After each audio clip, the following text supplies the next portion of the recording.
Living in Florida has changed a lot in the last few years. Today, I'm going to give you the real reasons people are choosing not to move to Florida.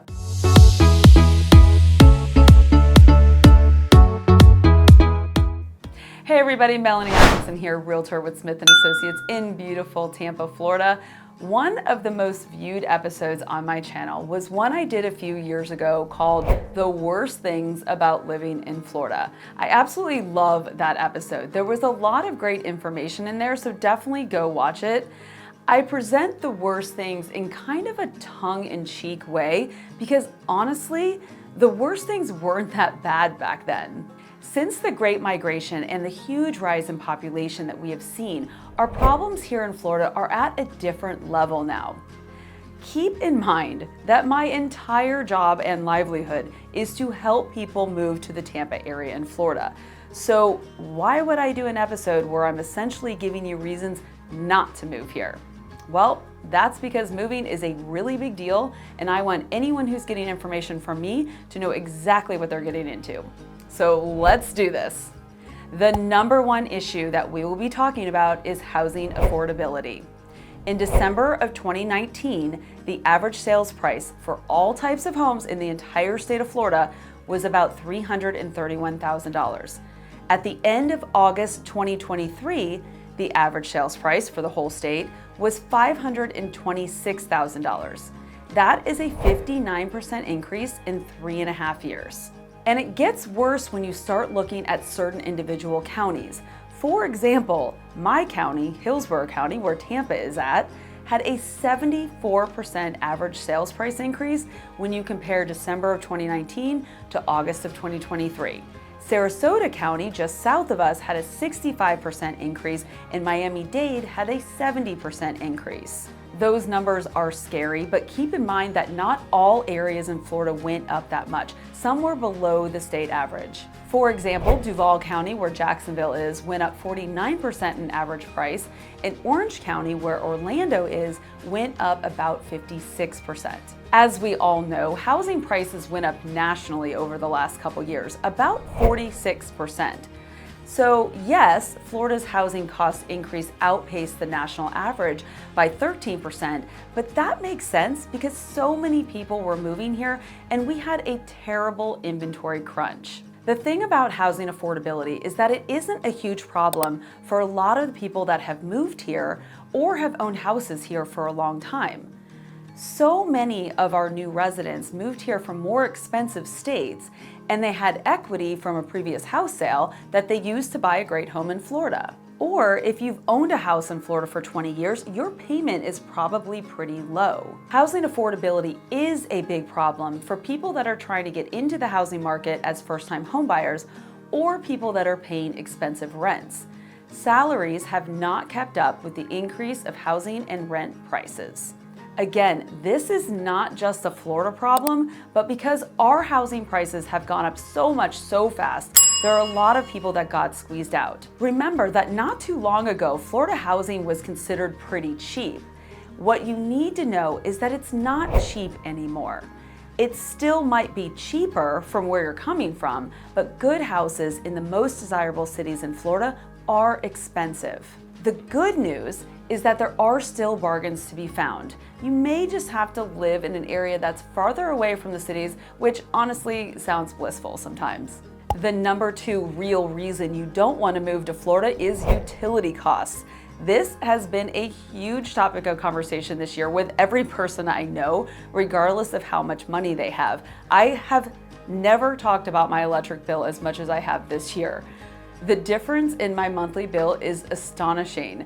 Depending on the month, my personal electric bill has increased between 25 and 35% in 1 year, and my electric usage is down. People are so mad about their electric bills in Tampa that TECO, which is our electric company, sent out this letter last week, which basically says, "We know you're mad. We're sorry that your bill went up so much, but here are all the reasons why we had to charge more, and we hope to significantly decrease electric bills next year." Now, let's hope that happens because I genuinely don't know how people on a fixed income can afford the bills that we have been getting. As far as water is concerned, my water charges are about 11% more in 2023, and I just got this fun notification that the city of Tampa is raising the water rates again. They don't tell you much on here, so I looked it up. It's another 11%. Awesome. Obviously, utility rates are going to vary depending on where you live in Florida, so definitely do your research. The number 3 real reason you don't want to move to Florida is insurance. I'm going to talk about all of them: homeowners, flood, and car insurance. First, let's do car insurance. Florida has always been one of the most expensive states to live in for car insurance, and that certainly hasn't changed. An analysis of auto insurance quotes showed that Florida rates are coming in 15% higher in 2023, which is the largest increase in the country. That's not really surprising when you drive on our roads. The crazy Florida drivers are definitely a thing, but, and I will die on this hill, if people stayed out of the left lane and just used it for passing, it wouldn't be quite so bad. Let's talk homeowners insurance. This is a big one. We have very damaging weather and a litigation problem here. Florida is the most expensive state for homeowners insurance.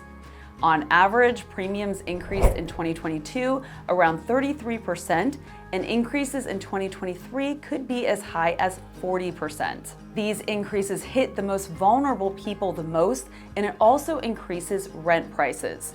I have several videos on insurance that I encourage you to check out. Remember that homeowners insurance varies greatly depending on location, year built, replacement costs, and so much more. For my clients who buy new construction homes outside of a flood zone, their homeowners insurance costs are very affordable. So it's not all doom and gloom with this topic. I'm gonna go over flood insurance pretty quickly because it's a much longer topic than I can go into here. FEMA, who sets the flood policy rates, has changed the way they calculate premiums. Some areas of Florida will have huge increases, while other areas may see their premiums go down. If you live in an area that is prone to flooding, your flood insurance rate is going up. But FEMA only allows for an 18% increase per year. So your policy may go up 18% for a lot of years, but at least it's not all at once. However, if you are buying a new policy, you will have to pay the full amount for the new rate. So if you're moving here and the house you want is in a flood zone, please get an insurance agent to give you a flood quote so you know what you're getting into. Okay, so moving on, those top 3 were all about affordability. The number 4 real reason you shouldn't move to Florida: seasons or lack thereof. This relates to our hot weather. Everyone always talks about how weather is a reason you shouldn't move to Florida, but weather is also a reason so many people do move to Florida. When I talk to people that are moving away from Florida, they often say that they miss the change of seasons. We have like a 1-month spring and an 8-month summer and a 3-month fall. And although people appreciate the fact that we don't really have a winter, they miss the spring and the leaves changing in the fall. And palm tree leaves don't change colors. The long summer can wear on you. I often equate September in Florida to February up north. You are just over it at that point. Plus, it can be really hard to get in the holiday spirit when it's 85 degrees on Christmas Day. The number 5 real reason you shouldn't move to Florida is the population increase. Florida has added 3.1 million residents in the last decade, and a lot of those have been within the last few years. The influx of people does boost the economy, but it also causes a lot of growing pains. You have infrastructure deficiencies, traffic issues, increased housing costs because of high demand, and the day-to-day annoyances that come with so many people living here. Interestingly, people tend to be migrating to the same places within Florida. 9 counties out of the 67 in Florida accounted for half of the population growth.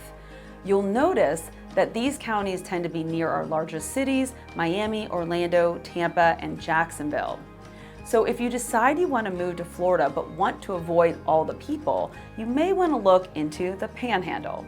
And the last real reason that you shouldn't move to Florida is simply because it's Florida. Us Floridians are very aware of the fact that we are the butt of so many jokes. that being the Florida of something is not a compliment, that other states look at us like we're doing everything wrong down here. Now, I'm certainly not going to argue that we do everything right, but Florida is full of nice, intelligent, and wonderful people. We have all known for a long time why Florida is such a great place to live. Now, I won't get into politics here, but I can say that political beliefs are a big reason people move in and out of Florida. Bottom line, the Florida lifestyle isn't a secret anymore and people want to live here. I am certainly not surprised, but that growth can be painful at times. If I haven't scared you off and you need help moving to the Tampa area of Florida, I understand the struggles and can help. Feel free to give us a call or check out the website. If you're looking for something else to watch on this channel, check out a video I just released about whether people are still moving to Florida. Thank you so much for watching, and if you're not a subscriber, please hit that subscribe button.